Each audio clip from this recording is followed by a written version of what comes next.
Bonjour à tous, cette semaine Tour d'Honneur s'est installé à Fontainebleau sur le terrain du Grand Parquet qui a revêti son habit rose puisque l'été du Grand Parquet a démarré ce week-end avec le concours international. Troisième édition de cet international avec notamment un CSI 4 étoiles très disputé puisque 87 cavaliers au total étaient engagés ici. Alors évidemment on reviendra sur ce concours dans quelques instants mais d'abord direction les Pays-Bas et Rotterdam puisqu'il y avait là-bas ce week-end la 4e étape du circuit Coupe des Nations, la France était bien sûr au rendez-vous.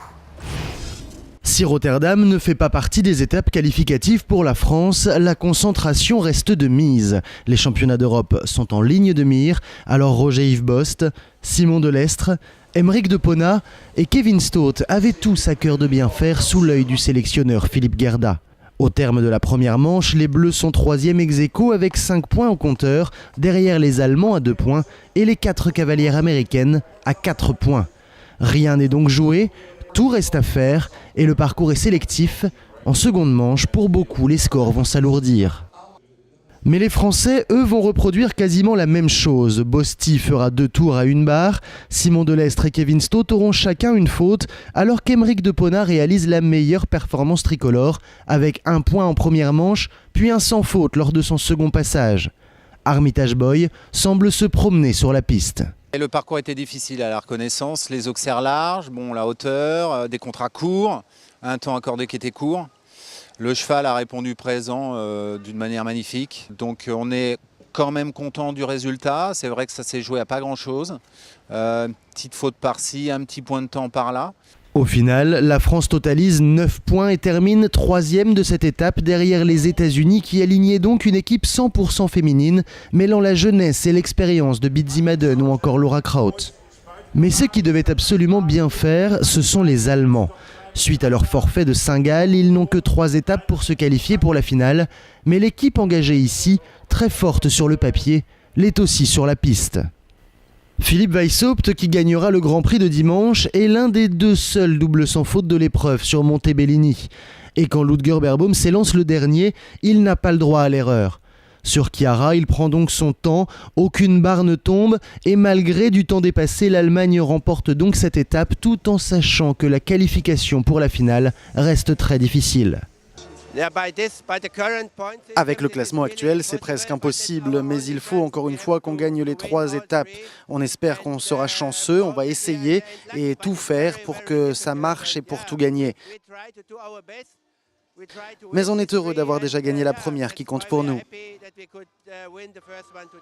Prochain objectif des Allemands, gagner chez eux dès jeudi l'étape d'Aix-la-Chapelle.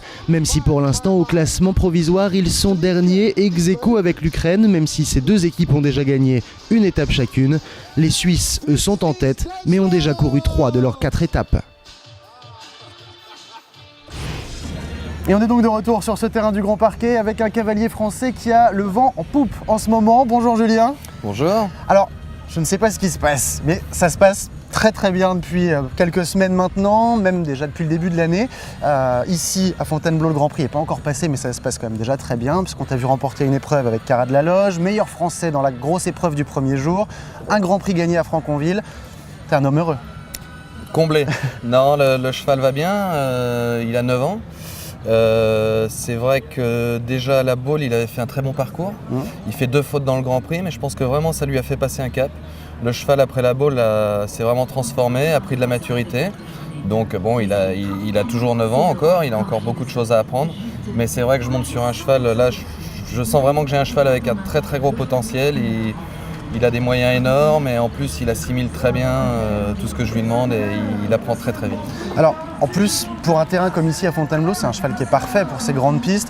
Dans l'épreuve de vitesse, la 2e qualificative du Grand Prix, tu mets quand même 7 secondes à John Whittaker, ce qui n'est pas rien. Et on a l'impression que tout se fait très facilement finalement.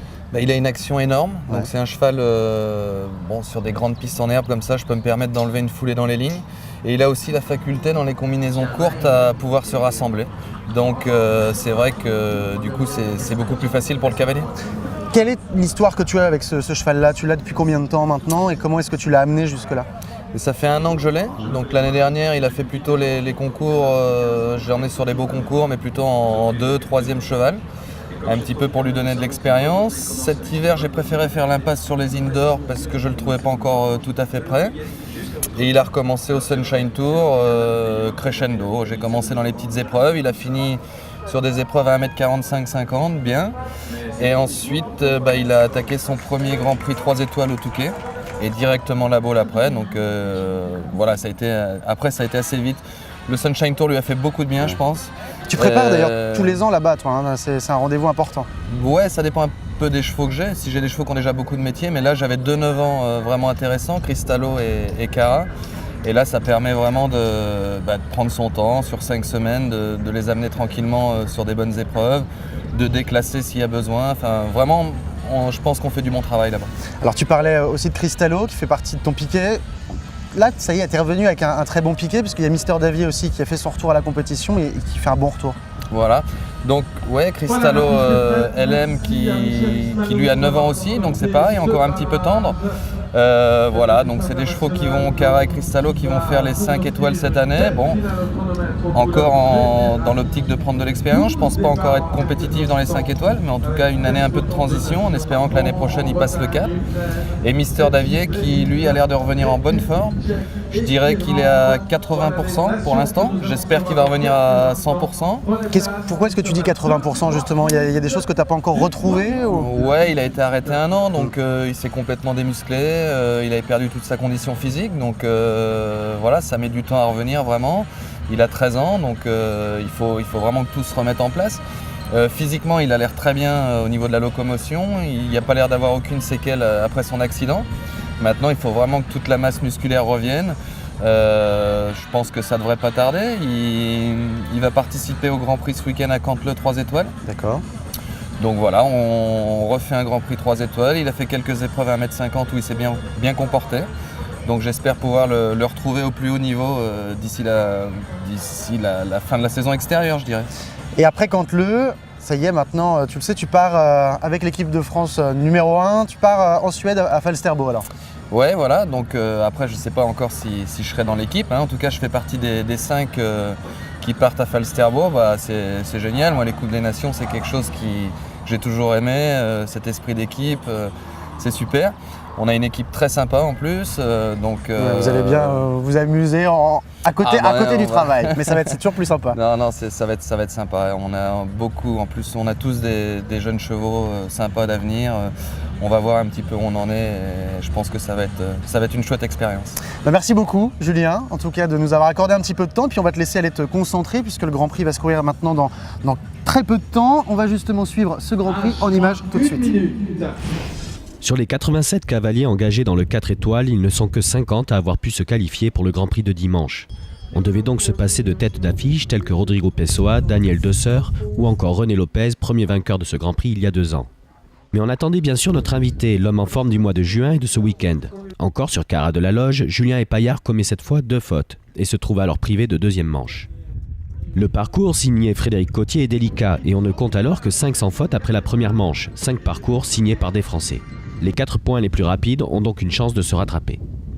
Et parmi eux, on retrouve le jeune Italien Lorenzo De Luca avec Zoé 2. Il était déjà 2e du Grand Prix de Bourg-en-Bresse et ici, il est le premier à mettre la pression sur ses adversaires. Sans faute cette fois avec un bon chrono de 50 secondes 97. Aucun autre cavalier déjà à 4 points ne passera devant lui. Philippe Lejeune, lui, n'a qu'un point à son actif quand il s'élance. Il doit donc assurer sur l'Oro Piana Hans de Kresker. Et c'est ce qu'il fait. Le champion du monde en titre sort de nouveau de piste avec un point de temps et totalise donc 2 points. C'est lui le nouveau leader. Les 5 cavaliers sans faute doivent donc le rester s'ils veulent s'imposer. C'est ce que n'arriveront pas à faire Frédéric David, qui en plus avait choisi de prendre son temps, Nicolas Delmotte ou encore Timothée Ancium qui termineront respectivement 7e et 8e avec une barre tombée et des chronomètres moyens. Sur Holiday Dira, le but d'Alexis Gauthier est de rester sans faute, pas de gagner. C'est ce qu'il arrive à faire et le Normand prend donc la 2e place de ce Grand Prix, derrière Jérôme Hurel. Sur Homme de Pontual, très facile en première manche, il s'élance lui pour gagner. Il enlève des foulées et réalise finalement le meilleur temps de cette épreuve tout en restant double sans faute, performance synonyme de victoire. Ouais, j'ai gagné pas mal d'épreuves, pas mal de grosses épreuves dans les premiers jours de concours, mais j'ai jamais gagné de gros Grands Prix, enfin de Grands Prix 4 étoiles ou 5 étoiles. Donc c'est le premier, je suis content parce que c'est que le cheval progresse et puis qu'il devient plus rapide qu'il était et voilà, et c'est une bonne évolution. Jérôme Hurel sera, comme Julien Epaillard, lui aussi du voyage à Falsterbo pour porter les couleurs de l'équipe de France. Et je vous propose maintenant qu'on retourne aux Pays-Bas, puisqu'à Rotterdam, en parallèle du CSIO, il y avait aussi un CDIO. La France avait engagé une équipe, un premier test important avant les prochains championnats d'Europe qui se dérouleront cet été au Danemark. Regardez. Au milieu de quelques stars mondiales de la discipline, 4 Français étaient donc du voyage aux Pays-Bas sous l'œil du staff réuni au grand complet. Pierre Subilo, Karen Tebar, Marc Boblet et Jessica Michel, une équipe qui devrait ressembler à celle des prochains championnats d'Europe. Et si les ambitions ne sont pas de remporter des victoires pour l'instant, les résultats étaient quand même en deçà des espérances des cavaliers. On note des fautes dans toutes les reprises et les notes sont alors comprises entre 65 et 68,5%. Meilleure note pour Jessica Michel et Rivera de Hus. Je suis à peu près dans les points que j'avais fait au Grand Prix au JO. Donc voilà, quand c'est un plateau relevé, c'est difficile de dépasser les 70. Il faut être conscient, on y travaille, mais c'est pas si facile. Avec une moyenne d'équipe à 67,638%, les Français terminent 6e sur 7, devant les Belges qui avaient engagé leur équipe B, et derrière les Allemands qui ne comptaient que sur 3 jeunes cavaliers. Loin devant, les équipes fortes. La Grande-Bretagne s'impose devant les Pays-Bas et la Suède. En individuel, Charlotte Dujardin l'emporte sur son partenaire olympique Vallegro, qui faisait ici son retour, un retour noté à plus de 82%. Je suis comblée par ce résultat. C'était une reprise fantastique, même s'il y a eu quelques petits couacs, mais rien de grave si l'on considère qu'il sort de 5 mois sans compétition. C'est super de le monter ici, de revenir sur la piste, de faire le Grand Prix. Il est ravi de revenir à la compétition. La championne olympique remportera également la reprise libre à plus de 87% et Jessica Michel, seule française qualifiée pour cette finale, termine 12e sur Rivera de Hus à 71%. Les 3 autres Français montaient eux le Grand Prix spécial et l'on retrouve Marc Boblet sur le podium avec Noble Dream, 3e à plus de 68%, mais déçu de ses résultats. On est toujours dans l'esprit de progresser et de faire les choses tranquillement. Donc effectivement, on rentrait d'Autriche où on a fait une grosse performance et on a vu qu'elle pouvait très très bien faire. Ces 2 épreuves, pour moi, c'était pas ça tout simplement. Donc on va ensuite passer à autre chose. Marc Boblet sera dès ce week-end sur le CDI 4 étoiles d'Aix-la-Chapelle avec Noble Dream et compte bien y retrouver les notes supérieures à 70% qu'il a déjà obtenues cette année. Le Tour d'honneur est maintenant terminé pour cette semaine, mais l'été du Grand Parquet, lui, continue puisque ce week-end, il y aura l'édition du concours national avec notamment une étape du Grand National ici sur le terrain d'honneur du Grand Parquet. Nous, on se retrouve lundi prochain. On parlera bien sûr de Fontainebleau, mais aussi d'Aix-la-Chapelle puisque là encore, il y a une étape très importante de la Coupe des Nations qui va se courir. Alors ne manquez pas le prochain rendez-vous à lundi prochain. Ciao à tous.